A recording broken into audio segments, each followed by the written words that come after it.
Hey, Chev, got Coach here. We're trade gods. We're on to week 3, and we have buy now players, high, medium, low priority, high, medium, low, as far as cost as well. I'm going to start off with somebody who perceivably could be a buy low, but he's still going to be a buy high because he's got brand name, and that is Brian Thomas Jr., BTJ. When you feel the fear, that is when you need to pounce in redraft and in Dynasty. These moments are very fleeting. The fear is that BTJ still struggles. So you have to pounce right now, because if you get one good week, it's back to yesterday's prices. As much as we hate what is happening with BTJ, Chev, 4 catches, 49 yards, 12 targets in week 2.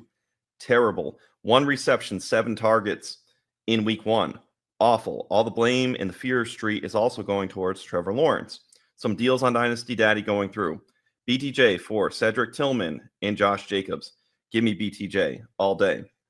BTJ for Saquon Barkley and a 26 second. I lean BTJ. That one's somewhat even though, but that's fluidity of a deal that you can get done. TJ Hawkinson, who looks cooked, Devonta Smith, and a 26 first for BTJ. Keep in mind, no tight end premium either for TJ Hawkinson. Give me Brian Thomas Jr. And then Quinshon Judkins for BTJ. Quinshon Judkins looks very good in the small sample of snaps that he had, but for me, it's BTJ easily. This is the time to buy the fear, because most of these deals, they don't just happen weeks ago. You're on the other something that you couldn't get, and we beg and pray for these sorts of opportunities in Dynasty. So you cannot look a gift horse in the mouth right here. Fire off those trade offers and rattle down, go the opposite direction on Fear Street. What do you mean? Or what do you think, Chev?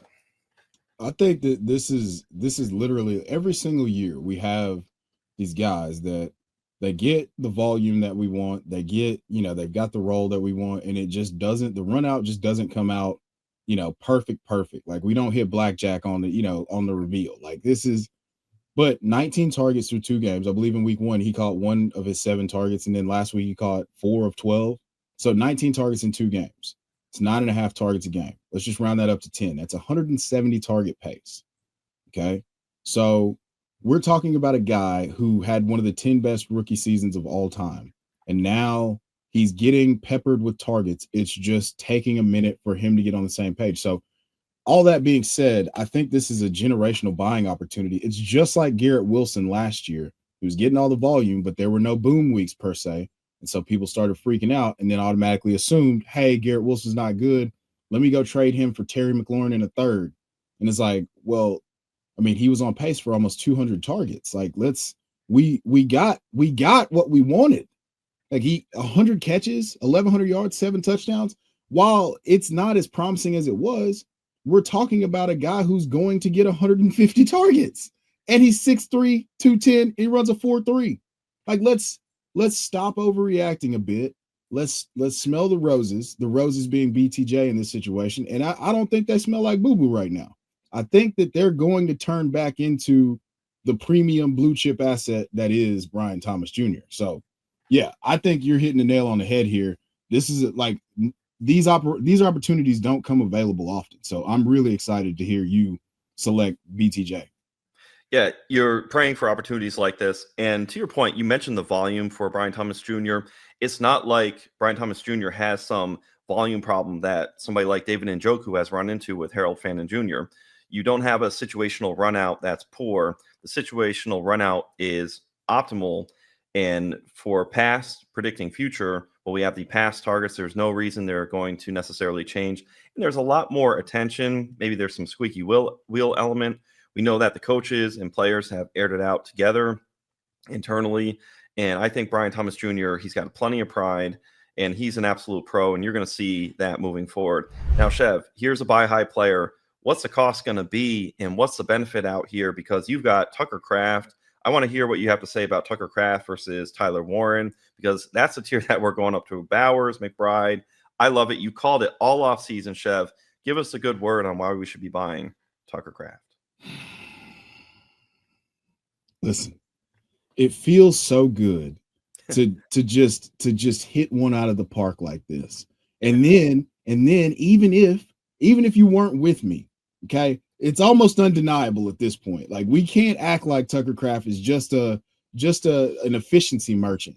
They said they were going to build the offense around him, and they're building the offense around the passing game around him. So right now, Tucker Kraft is at 3.26 yards per route run, which by far and away leads the tight end position. The second closest is another guy that we love in Tyler Warren, and then he's still outside of the top 10 in targets through 2 weeks. And then beyond that, he's second to only Tyler Warren in first downs per route run at 0.14, and then expected fantasy points per route run. Remind you, he's only 10. He's outside of the top 10 in targets, but he's fourth in expected fantasy points per route run. So this is the efficiency monster being rolled into a volume monster, and Tucker Kraft is giving us unimaginable returns on his ADP right now. If you are able to acquire him in any of the trades or anything, this is a guy who's going to smash this year and take that leap potentially into that echelon with the Kittles, the Laportas, the Bowers.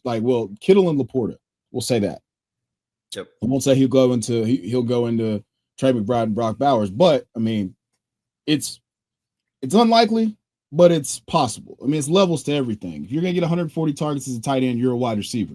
But all that being said, people still are not sharp. So 3 days ago, we had Michael Pittman in a 0.75 tight end premium. 0.5 tight end premium. You got Michael Pittman straight up for Tucker Kraft. Okay, I'm taking Tucker Kraft all day long. 4 days ago, you've got Tucker Kraft for a 2026 2 and a 2027 2 in a full point tight end premium. Like this is the deal. Like you can still go get him. It's a little bit more expensive than it was before, but you can still get him for a price to where what he represents in your lineup is not going to detract from the long-term future or outlook of your team. And last but not least, you got the new hotness, the guy that you mentioned earlier. You got Harold Fannin and a 2026 3 to get Tucker Kraft onto your team. Now, I went out and tried this in like 4 different leagues where I have Harold Fannin, and I got declined in all 4. But that doesn't mean that it won't work for you. So this is not financial advice, but these are keys to generational wealth. How do you feel about that, Jared? Yeah, I love that. And to your point, an insurance concept, they talk about law of large numbers. If you have a large portfolio and you have 5 of these situational runouts that you can provide a trade offer for, if you have Harold Fannin and the associated 3rd round pick rookie, send it away for Tucker Kraft and see. You just need one bite, to your point. So I love what you're saying. In all off season, we were talking about the yak ability of Tucker Kraft and the ADOT. Right now, I know it's just 2 weeks in, but 4th in ADOT at 9.7 yards. And then Tucker Kraft, 3rd in red zone target share for tight ends at 33%. Matthew Golden's bound to hit some, but we just lost Jaden Reed. Things are clearing out. It's ambiguous between Romeo Doubs and Dontavian Wicks, who all hands team called. They're not picking up. And you really have a situation where we talk about it all the time. Can we get a top 2 target in the offense? It actually looks like things may favor well for Tucker Kraft. We'll see if anything can separate, because Jordan Love really just loves to follow an assignment. But my God, if we can get that 20% target share and get it to sustain for somebody like Tucker Kraft at the tight end position, especially when you said the target run out, we can get into that Kittle Laporta tier. And I don't think it's disrespectful in Dynasty to start considering Bowers, McBride, Warren, and Tucker Kraft all in there. And even if they're not in the same spot, they can be in the same breath, the same sentence, close enough, same neighborhood, where it is definitely not disrespectful. Now, speaking of Dynasty, you want to get your rankings, you want to get them right. Let's hear from the Podfather. Hey, what if I told you there was a Dynasty app where you could get player lifetime values, evaluate trades, including draft picks out to 2028, compare the advanced metrics of 2 players, look up the sentiment, buy, sell, hold on players? Well, there is a mobile app that has all of that and more called the Dynasty Dominator, and it's $5 in the App Store on Google Play. This is my gift to you, the most affordable Dynasty League domination app available today. And if you already have it, the 2025 class is ready to download. Let's go. Okay, let's go to some mid-level buys. A medium level for me is Jaylen Waddle. He was a buy in the summer. We had an episode, Chef, for that. You can still buy him now. Waddle, he's right now in our Dynasty ranks. He's in that DJ Moore, Terry McLaurin tier. Waddle, 26 years old. He'll be the perfect wide receiver to have on your dynasty teams, just as people venture out and want to get the new 22-year-old wideout. Waddle goes 5 for 68, touchdown and 6 targets. Get Tyreek Hill out of the way, and Waddle can get into the 8 targeted game territory with more play design for him. So a very good week 2 for Jaylen Waddle we're seeing. And there's some theft that happened on Dynasty Daddy. Ready? Jaylen Waddle for Nick Chubb, 1 for 1. Take advantage, too. You've now had that Nick Chubb Monday Night Football touchdown run. Sell high as much as you can. I might even offer him for a third in our league to you, Chev. See if you bite for it again. And then you have Waddle. You love that callback, don't you? Oh my God, that's good. That's good. We have Waddle and Marvin Mims for Devonta Smith and a 26 third. So I can possibly get that. I can get out on the low volume Devonta Smith Eagles offense where they're struggling just for 100 passing yards. It's terrible. It's bad. It's purgatory. Marvin Mims has that high upside run out. Of course, Troy Franklin looking very good. But then again, Jaylen Waddle and Marvin Mims, you get the piece in Marvin Mims, which you're trying to acquire. And then you see straight Waddle for Jacoby Myers. I love that for the Waddle side. A fourth trade there, Waddle and a 27 second for Tucker Kraft. I lean Kraft there because of positional advantage that you can get. So I just wanted to show another trade on the other side. So it's not all, hey, I'm just scooping up as much Pac-Man, Jaylen Waddle. But on Dynasty Daddy, we had that where Tucker Kraft was there. I think you go Tucker Kraft in that situation with the 0.5 tight end premium. Chev, tell us about, or sorry, did you have any thoughts on the Jaylen Waddle buy? You know I'm a Jaylen Waddle denier. So yep. I support my co-host and dear friend here, but I cannot endorse any positive propaganda for Jaylen Waddle. Now let me pause it to you. Tyreek Hill's out of the way. Oh, I'll take off my denier cloak and act like I've been here the whole time. So in that case, you would then probably have to pay the 20% premium on that. But would you say process-wise, you're ready to do that just because you want to see it? Here's the deal. If Jaylen Waddle becomes the solo show, or it's just Jaylen Waddle and Malik Washington, and he's the A side, then there's a path to 140 some odd targets. And if that's the case, then he's going to return you. We've seen it before. He returned, 1,000 yards and 4 to 6 touchdowns as a rookie. And then he did it on maximum efficiency his sophomore year or second year with 1,300 yards and 8 touchdowns. So the ceiling is going to be very close to what Tyreek could give you as a volume hog. But right now, for me, it's just that Jaylen Waddle is far too mercurial, and the booms are not big enough anymore. And when the tide's low, the tide's really low. And that creates another opportunity right here. If right now, you can needle it, you can middle perfectly by trading and acquiring for Jaylen Waddle.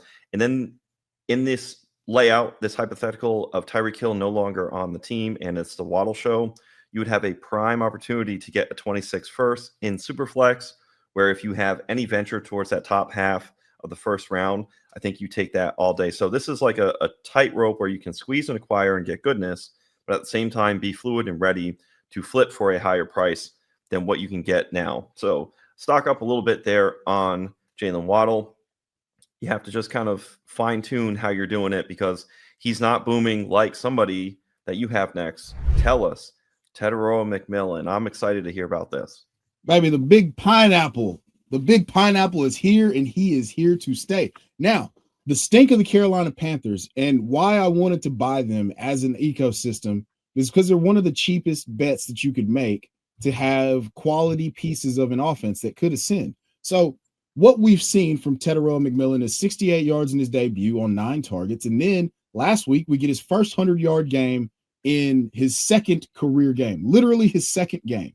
And this could have been a bigger day. And both instances, it's just, if you watch the cut-ups, which if you go to my Twitter X, I'm going to put together all of Teteroa McMillan's targets so far. He's exactly what we thought he was. I know there's a little bit of prospect fatigue. I was guilty of that as well. And because I started picking apart what he wasn't, but all that to say, Tetairoa McMillan currently is at 4.17 yards per route run versus man coverage. He's at just around 2 yards per route run against zone coverage. He's outside of the top 20, I believe, in first read targets. And he's still giving you wide receiver 2 production. I believe he was the wide receiver 26 or so on the week this past week per, the weekly standing. So 21. 21. So if we throw a touchdown onto that 6 for 100 performance, what does that mean? We're up around 22 points in full PPR. And he's not being valued again because of the stench of the Carolina Panthers. This is a special. After week 1, I think I came out on the wide receiver ranking show over on FFD and the FFD Fantasy, and I said, hey, man, this is not a drill. He is really him, and we're not valuing him that way. So just to close the loop on this, you can go get him for DK Metcalf straight up. That's a trade that took place 6 days ago, okay? You can go get him for Kenneth Walker and Tank Dell. I love me some Kenny 3 sticks, but hey, I'm sending it for Tetairoa McMillan. This is the next stalwart, generational, whatever, like wide receiver 1. He's going to be in that echelon with the Drake Londons. I view him in that tier now. I view him that way right now today. So yeah, last trade. This is gonna blow your mind. Emeka Egbuka for Tetairoa McMillan in a 26-1. Oh, man, you know what I'm saying? Man? What are we doing? Yeah. And I love Emeka Egbuka. What are we doing? Yeah. So he's not being valued for what he actually is as a football player. And the fantasy alignment of this is just a matter of time. He's inching closer. He's doing stuff every week that's going, like, once he hits on red zone and it's him making a catch over 2 people or some one-handed sick catch, it's over. He will then get the OBJ, the bump that you get when you perform in front of millions of people.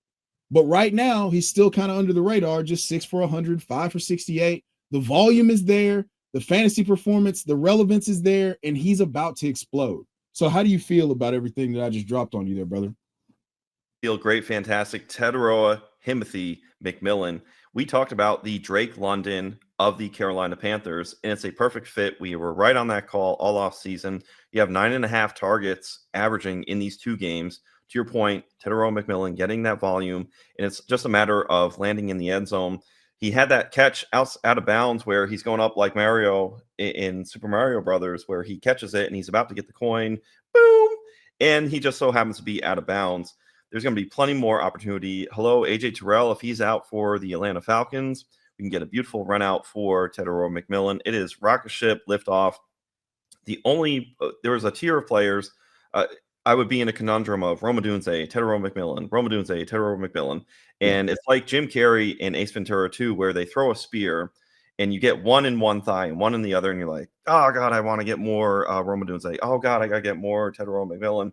And you're just sitting here just glad that you have both of them. And to your point and what you've talked about with Tetairoa McMillan, highway robbery theft for that Egbuka and the 1 trade to get Tetairoa McMillan. So you love to see it. And to your point, it'll be vividness, bias that chimes in when you see the red zone really, really hit. But if you're watching, keying in on the volume, just like we do with BTJ is just a higher profile player.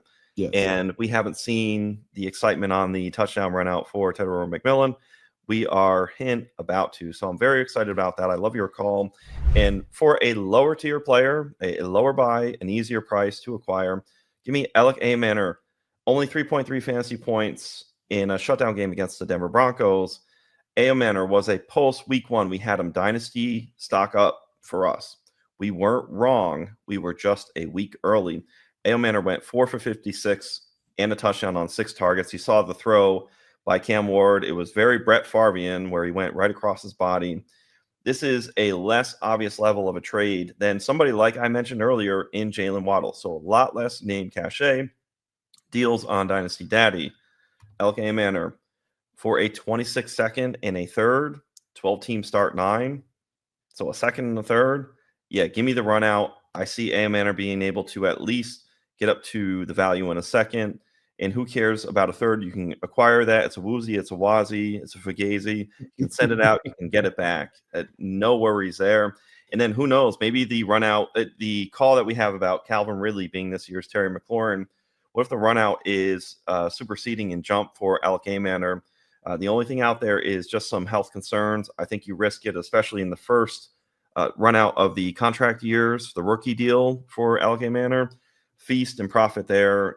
Players are young. They can bounce back. So I'm going to ignore and fade the noise on any of the medical stuff. Clearly, the Titans have taken advantage of that. And then A.M. Manor, you have him in a 26-second for Matthew Stafford in a super flex 12-team start 10. So what a way to get out on somebody like Matthew Stafford for a high upside player. I would absolutely take that. And especially, I know the streets in Superflex are desperate with how many quarterbacks are out. But I think that's just a wonderful, novel opportunity to get off of Stafford because especially without the mobility and especially in a 4-point passing, even in 6-point, I would still do that. A.M. Manor in a second, but great opportunity to get off of Matthew Stafford. Last one, BTJ for Alec A. Manor and Zay Flowers in a 12-team start 9. That one is a callback to BTJ. I would lean towards BTJ on this one, absolutely. But you can see how Alec A. Manor is gaining in value. So that's an exercise where you can run the opposite way, where, yes, I want us to acquire Alec A. Manor, but maybe start floating him because his name cachet is starting to rise to people who are truthers, people who want to be in on that entry point before the rocket ship lift off. Well, hey, maybe you can get somebody on a buy low like a BTJ, which is paired with Zay Flowers. It's not 1-for-1 A.M. Manor. So it's A.M. Manor and Flowers for BTJ that went out there. Next run out for weeks 3 through 6. And this has been something that we've talked about with Calvin Ridley on prior shows, but the Titans have the Colts, Texans, Cardinals, and Raiders weeks 3 through 6. The run out, the prophecy, the Cam Ward going off, the Calvin Ridley is this year's Terry McLaurin, the Alec A. Manor rocket ship. It all starts in week 3. So don't panic and go buy. Absolutely. Absolutely. Love everything you said. I don't even feel like, bro, you hit it out of the park. This is an inside the park, outside of the park grand slam. You hit that one out of the park. I love that. Yeah. So Alec A. Manor, we were a little bit late to the party because I didn't know what it would look like as a Titans fan, but yes, he is outstanding. And if you all notice too, any bullish take on the Titans, I'm here. It's a legal liability thing, so I can be bullish on them. Chev can be like, hey, I am not a financial advisor. I am not a lawyer. He is just a Titans fan. And we can just be bullish, and he can just black out while we are bullish on the Titans hype because it's going to start week 3 against the Colts. You love to see it. And I'm trying to be good with my language here because you love to see it. I got a little more that I could throw onto that because I am really excited about. And here's a player who's lost a little bit of excitement, but there's a lot of exciting underlying metrics for him. Chev, tell us why you're trying to acquire Chris Olave. Listen, I am not the biggest Chris Olave fan, but what we can't deny is that when Kellen Moore takes over an offense, typically the wide receiver 1 in that offense functions at a career high level. The exception being last year with AJ Brown. If you go back to CeeDee Lamb, 2021, his first, the official breakout year where he goes over 1,300 yards. Who's the offensive coordinator? Kellen Moore. You go to the Chargers with Keenan Allen. 1,243 yards in 13 games, 1,243 yards and I believe 8 touchdowns in 13 games, roughly 21 points a game. That was Kellen Moore. Okay. Last year, AJ Brown was on pace for another 1,400 yard season. He averaged 84 yards a game in an offense where he barely saw, he was seeing roughly 8.5 targets a game. Okay. Beyond that, it was efficiency. But again, he designed something that was geared towards his strengths. AJ Brown and Devonta Smith's strengths. AJ Brown doing, on pace to match his career numbers as a Philadelphia Eagle, and Devonta Smith over 15 fantasy points a game. That's with Kellen Moore in the most run-heavy system in the NFL. Now, here we are with, Chris Olave in New Orleans. Now, we're worried about him getting just blasted into the upside down and not having him anymore. That's why his price is here. But I'm here to tell you, Kellen Moore has been peppering him with targets. So while everybody's, you can go get a lot of these pieces for very cheap between him, Shaheed. Really, this is a buy the Saints offense low because these volume options in the passing game are outstanding. But I'm going to focus on Chris Olave. Right now, he's at 11 targets a game, okay? 41% target share currently, okay? All right? That's absolutely absurd. That's ridiculous stuff, okay? Who does he think he is? JSN? Yeah, like this is, or excuse me, targets per route runs, 41%. Okay. 5th in expected fantasy points per game, but it hasn't hit yet. So people are still sleeping on Olave. You actually have a faction of people out there that really believe that Chris Olave is washed at 24 years old. He didn't lose any sort of ability to make cuts and be one of the most silky smooth receivers in the game. Okay. He just gets concussified and like laughs at his farts in bathtubs every now and then. That's what comes with this. So Chris Olave, we're talking about being able to get him onto your team. Chris Olave, Troy Franklin. This went down right now today. All right. Well, yesterday, whenever you see this, okay, just pretend that it went down real close to whenever you're seeing this. So Aaron Rodgers, Braylon Allen, and Cooper Kupp for Chris Olave and Troy Franklin. Yeah. Yes. Yeah. Someone cooked here. Yes. All right. And I'm trying to pull like trades that you could feasibly see go down in your league. Now, if there's something I say it's not real, then it's not real. Chris Olave for DeAndre Swift, straight up. Yes. This is how depressed his price is. Now we're talking about a guy who just 1 year ago during draft season was in that same range with Drake London, wide receiver 10, wide receiver 11. Yep. You had to make some uncomfortable decisions regarding Chris Olave and Drake London. And you see where Drake London is. And Chris Olave has that similar talent and insane volume. So this is just a matter of when, not if. And then last but not least, Chris Olave for Trey Harris in a 2027 second. Like, these are the prices that we can acquire a guy who's getting 11 targets, who's got an 1,100-yard season under his belt, who's got a coach who's known to hyper target his number one primary wide receiver. I think that Chris Olave could return even if he just returned you wide receiver 20. I mean, you paid wide receiver 30-ish for him, right? So this is an opportunity. And if it hits, he's going to be top 15. So this is an opportunity to acquire a guy who's very talented, who's getting hyper targeted for pennies on the dollar to what he's cost you at various points in his NFL career. At various points for various reasons. Chris Olave always, the air yards are always the argument for him, but you have 23 targets, 11.5 a game. That's even better than Tedero McMillan, who we were talking about before. Number 3 in the league in wide receiver targets. And then team pass plays per game, number 4. Spencer Rattler somehow hasn't had an interception. That's due to regress, but there's a ton of pass attempts that are going on. And to your point, this is a pro Saints offense. We're just going to get law of large numbers in a good way. It's going to pull and steer Chris Olave towards some fantasy production. As you're talking about it, this is a dynasty show. It's dynasty trades, but also we like to hit on all different markets.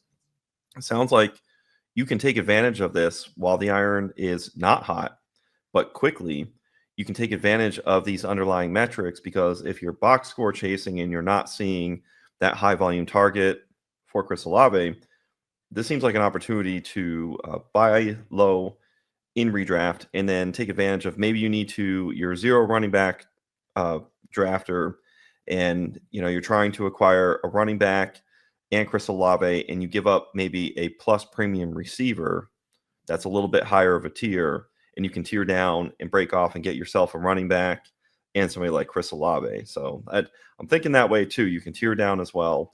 And like you said, he's a buy. So I like that a lot. Yeah. No, I mean, he's one of the most disrespected, because we propped him up to be the next great wide receiver 1. When he doesn't return that for whatever reason, we immediately throw him away. So this is just a case of being a thermostat, not a thermometer. Chris Olave, still good, can be an asset to your fantasy team. Hey, there we go. We have it. Our buy now players: high, medium, low. Go out, make some trades, make it happen. Let us know in the comments. Like, share, subscribe, and tell us what kind of deals that you've been firing off. Tell us what you agree with. Tell us what you disagree with. We are the Trade Gods. We will see you next week. From the Podfather to you, I deeply appreciate you tuning in. And many ask, what can I do? What can I do to help support the hosts, the research they do, the production costs? Go to PlayerProfiler.com, Dynasty Deluxe, World Famous Draft Kit, Rankings, DFS Dominator, and of course, Data Analysis. Subscribe to any one of those, and you support all of us and take Player Profiler to the moon.